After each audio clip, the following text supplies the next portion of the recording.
Kamusta tayo dyan mga katrokis at mga sambayan karirista? Hari naway nasa mabuti tayong kalagayan.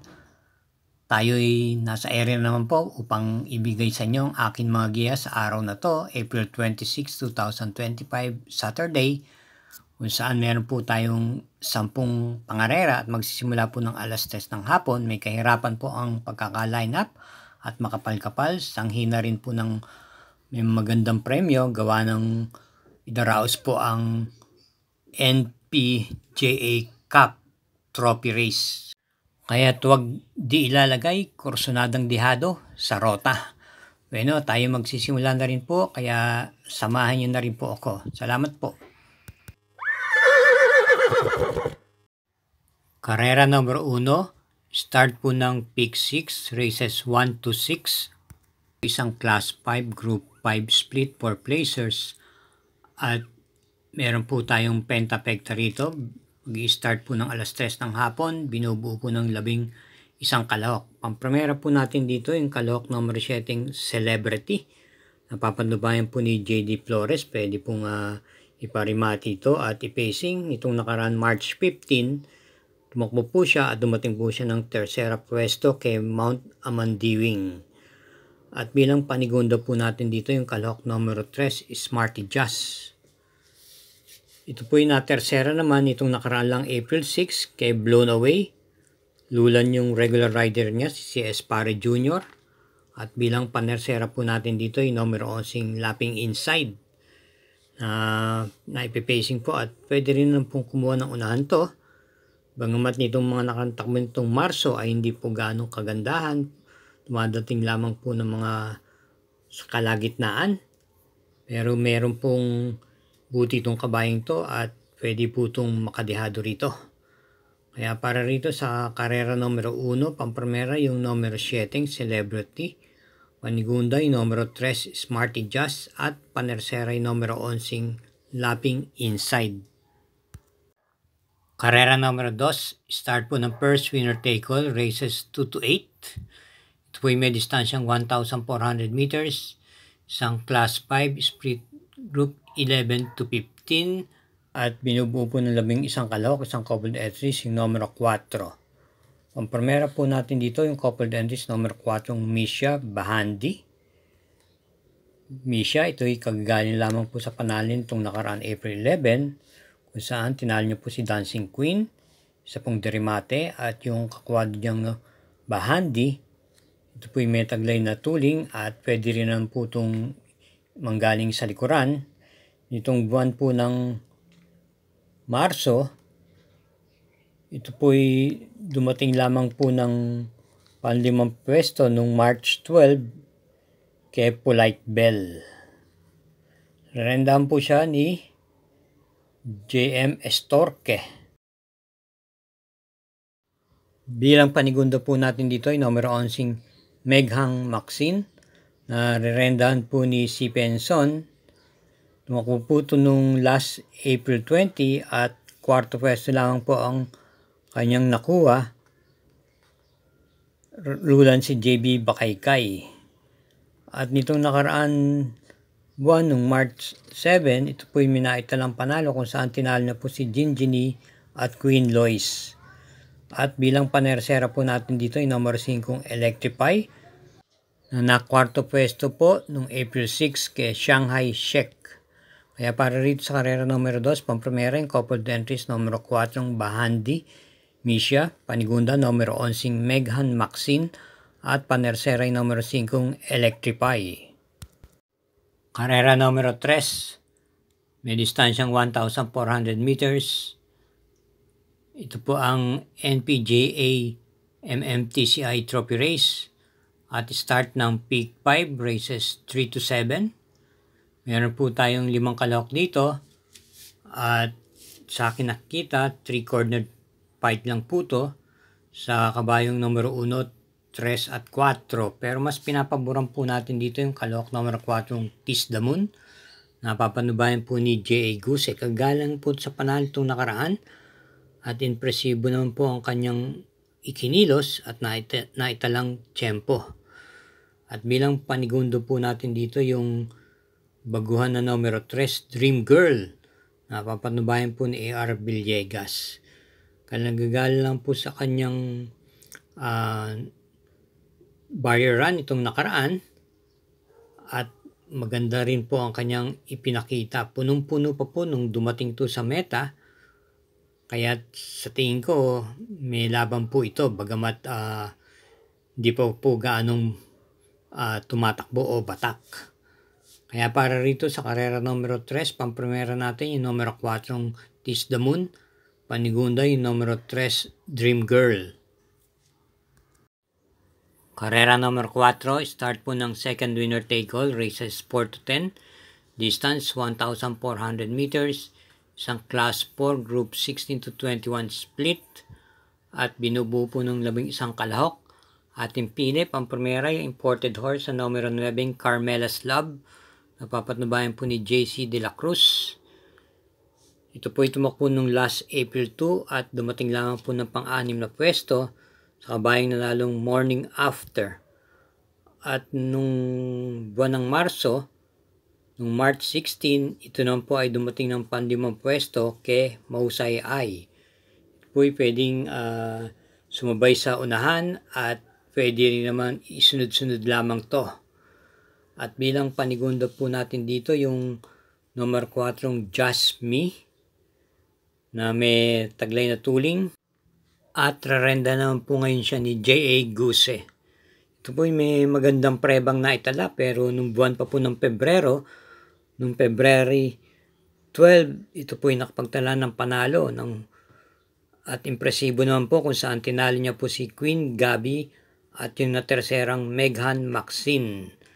At bilang panersera po natin dito, isama po natin yung derimating numero G's, Donsat 7, napapatubayan naman po ni RC Baldonido.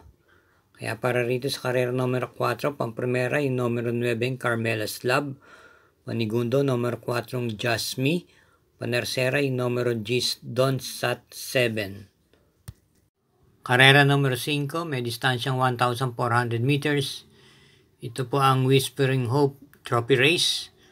At start po ito ng second pick 6, races 5 to 10. Binubuo po ng 5 kalahok, 2 coupled entries, yung numero 2 at numero 5. At ang ating pamprimera rito, yung mga magkakakwadra na rin po. Yung pamprimera, yung numero 5 coupled entries, True Dogma, Brig Leftover. Ito po ay dumating po ng tersera pwesto nung March 30 sa kabayang nanalong Zoom In at na segundang Elabel. Tulan po si Jackie M.A. Alvarez. At yung kakwadro niyang True Dogma, ito po ay tumakbo rin sa stakes race na yun, pero dumating lamang po siya mga nasa bandang hulihan. Ito po ang coupled entries naman ni King's Cup sa naturang karera ngayon na siyang nalyamado. At bilang panigunda naman natin dito yung kakwadro nilang numero 2, El Bronte at Dress to Win. Dress to Win, tumakbo po ito nung nakaraan na. Itong nakaraan linggo lang to. At dumating po ito ng tersera pwesto. At yung El Bronte, kagagaling lamang po sa kanyang Novato race nitong nagdaan linggong na to. Kaya para rito, dito na lang po tayo. Muli, pamprimera natin dito yung mga magka-coupled entries. Pamprimera yung numero 5, True Dogma, Brig Leftover. At panigunda yung numero 2, El Bronte, Dress to Win. Saglit lang mga bro. Bigyan daan muna natin ang mga nagpapa-shoutout. Katulad nila, shoutout dyan kila Rolando Reyes, Raul Rivera, Enrico Valenzuela, Fred Borja, Celestino Abejo, Benjamin Cabana, Deng Lustrea, Alberto Buyo, Ed Pagio at Arnold Magno. Salamat po at shoutout po sa inyong lahat dyan. Karera numero 6, ito po ay isang class 5, split group 6 to 10. May distansyang 1,400 meters. Start po ng second peak 5, races 6 to 10. Binubuo po ng 10 kalahok. Pampremera po natin dito yung numero 2, California King, na may taglay pong remate at sa akin tingin mababa na po talaga sa laban na to. Ito po ipapatnubayan po ni JT Pabilik. At bilang panigunda naman po natin dito yung numero 9, Humble Strike, na renda ni RM Garcia. Ito po tumakbo nung April 9 at dumating lamang po siya ng pang-anim na pwesto kay Mabuhay. Pero nung March 15, ito po yung na-tersera pwesto kay Bisyo Magserbisyo. At bilang panersera po natin dito yung deremating numero 1, Kalanggaman Island, na papatnubayan ng po ni CS Pare Jr., regular rider niya, na kwarto pwesto nung April 16 kay Tanging Ikaw. Kaya para rito sa karera numero 6, pampremera numero 2, California King, panigundo numero 9, Humble Strike, at panerseray numero 1, Kalanggaman Island. Karera numero 7, ito po ang start ng Peak 4, races 7 to 10. May distansyang 1,400 meters, isang class 5, split group 5 for placers. At meron tayong 12 entries dito. Pampremera po natin dito yung kalahok numero 6, Srinigar. Nararendahan po ni CP Son. Maganda po ang kanyang pinakita nung buwan ng Marso, kung saan nung March 16, ito po'y dumating ng segundo pwesto kay Charmin Luck. At bilang panigundo po natin dito yung numero 8, Barekna, na may taglay naman tuling. At rendahan po siya ni N.Uy Jr. Nung March 23, na kwarto pwesto po to kay Happy Julian. At bilang panersera po natin dito yung kalahok numero 1, Winter's Fury, nararendahan naman po ni JMS Torque. May taglay na bilis. Ito po'y dumating po ng segunda pwesto nung March 8 kay Great Angie. Kaya para rito sa karera numero 7, pampremera po natin yung kalahok numero 6, Srinigar, panigundo numero 8, Barekna, at panersera yung numero 1, Winter's Fury. Karera numero 8, ito po ay isang class 4, split group 16 to 21 at may distansyang 1,400 meters. Meron po tayo ditong 11 entries. Ang ating pong pampremera dito, yung ported horse na numero 2, Maaasahan na papatnubayan ni JT Sarate. May taglay din naman pong tuling at naipipacing din po itong kabayang to. Bagamat nitong buwan ng Marso, hindi po siya gaano kinakitaan ng buti. Dumating lamang po ng bandang gitna sa mga karerang kanyang nilahukan. Pero kung ating re-revisahin yung mga nagdaang buwan na naman ng tinakbo, ito po'y nakapagtala po ng panalo nung February 9, kung saan nanalo po to at tinalo niya po si Glamour Girl at Strike of Pink. At bilang panigunda naman po natin dito yung kalahok numero 10, Player Andre, na dumating lamang po ng pampitong pwesto noong April 12 sa kabayang nanalong Big Battle. Ito po ay dihito mong rematista. At nung buwan ng Marso, nung March 30, ito po yung na-tersera pwesto naman po kay Modern Legacy. Bukod doon, yung mga nagdaang buwan niya, lalong buwan ng Pebrero, ay maganda po ang kanyang prebaron. Siya po ay parating nasa timbangan, na segunda, at nanalo po rin po ng dehado at dumating ng mga tersera. Bilang panersera po natin dito, yung kalahok ng 9, Gintong Hari, na may taglay na bilis. Tumakbo ito noong March 16, kung saan na segunda pwesto lamang po siya kay Chocolate Thunder. Ang rumenda po sa kanya doon ay si JT Pabilik. At sa pagkakataon nito, kinambi na po siya kay CP Henson. Kaya para rito sa karera numero 8, pampremera numero 2, Maaasahan, panigundo numero 10, Player Andre, at panerseray numero 9, Gintong Hari. Karera numero 9, penultimate race. May distansyang 1,400 meters ang class 4, group 28 to 33. Meron pong 12 entries at isang couple, yung numero 4. First choice, yung numero 8, Hey Jojo. Napapanubayan po ni J.A. Guse. Tumakbo po ito nung nakaraan April 12 at mukhang nagsilbing batak lang po yung laban na yon. So po yung kwarto pwesto lang po dumating kay Sherbet Fountain. At meron mo po itong magandang preba sa kanyang barrera ng March 29 kung saan nagtala po siya ng tiyempong 126.6 sa distansyang 1,400 meters. Rendahan po siya ni Jackie J. Guse. At bilang panigunda po natin dito ay numero 5 Doña Leoncia na isang imported horse. Papatubayan po ni JB Bakaykay.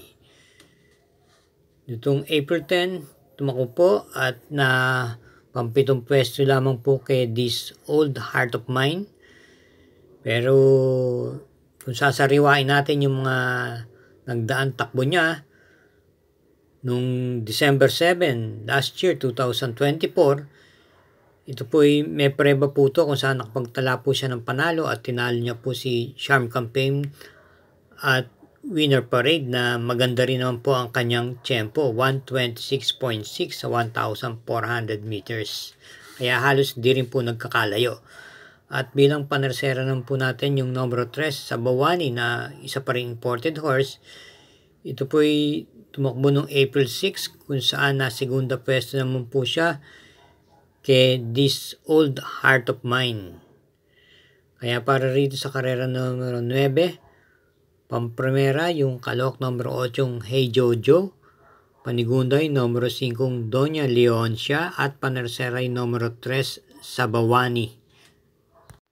Para po sa atin mga updated mga giya, kaugalian po natin mag-subscribe, pakishare na rin po at i-hit na rin po natin yung like button. Salamat po. Karera numero 10, may distansyang 1,400 meters. Ito po ay isang class 5 split group 6 to 10 at paratingan po ito ng second set ng winner take all, second set ng pick 6, second set ng pick 5 at pick 4. At meron po tayong Super 6 na nakapaloob dito. Binubuo po ng 14 na kalahok, full gate. Ang ating pong pampremera rito yung dihadong numero 6, Hot Legs. Narendahan po ni C.P. Henson. Ito po pwede na po itong i-pacing. Pero dati, isa po itong rematista. Naturuan na rin po ito. Itong April 9, nakinto pwesto lamang po ito kay Instant Notice. Panigundo po natin dito yung kalahok numero 11 Ayuda. Napapanubayan po ni M.M. Gonzales. Sa likuran din po ng gagaling to. Ito naman po ay may preba pa nung December 22 kung saan maganda po ang kanyang ipinakita. Dumating po ito ng segunda pwesto, Polite Bell. Pero lately, hindi po siya nagpapakita ng ganong kabutihan. Gayunpaman, isinama po natin siyang bilang panigunda, baka po mag-umento pa. At bilang panersera po natin dito yung kalahok numero 4 Isla Puting Bato na isa rin derimate. Ito po ipapatnubayan naman po ni Jackie J.T. Pabilik. Noong April 16, napang-anim na pwesto lamang po ito kay Rabukawe Rivertown. Pero ang kinigandahan po ito, pag sungaw ng rekta, maaasahan po natin to dahil malakas po ang dating nito pagsapit ng meta. Kaya para rito sa karera numero 10, pampremera numero 6 Hot Legs, panigunda numero 11 Ayuda at panersera numero 4 Isla Puting Bato. Sa lahat po ng mga sumusubaybay sa Mangkelos TV at sa mga industriya ng pangarera, thank you again for watching at naway kahit paano makatulong po itong giyang to. At paalala, gabay lang po ito, inyo pa rin mga kursunadaan siyang masusunod. Good luck and happy Saturday racing!